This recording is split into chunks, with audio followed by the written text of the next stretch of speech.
Иридлаган октябрь России президент Владимир Владимирович Путина хайюрья адам пткани судис тамам жазу.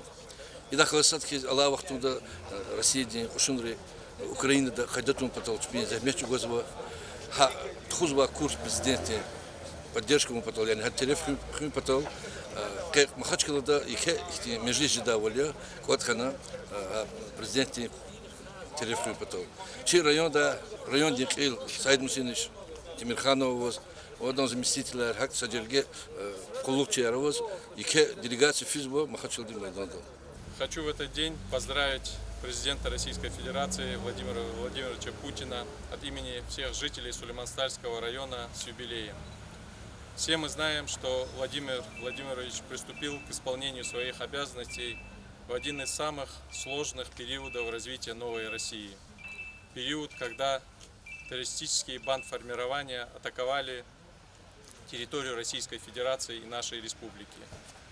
За достаточно короткий период под руководством Владимира Владимировича нам удалось не только решить вопросы безопасности нашего государства, но и за последующие 2 десятилетия значительно улучшить и социально-экономическое развитие нашей страны и укрепить нашу государственность. Сегодня, когда мы снова сталкиваемся с новыми вызовами, нет никаких сомнений, что под руководством нашего президента нам снова удастся преодолеть все сложности, и Россия станет еще сильнее. Хочу пожелать Владимиру Владимировичу крепкого здоровья и успехов во всех начинаниях на благо нашей страны. Санлачи районда яхтунцудова галияр махачкалды аксидиз рекахатмо. Гордых вершин твоих и белых снега, честь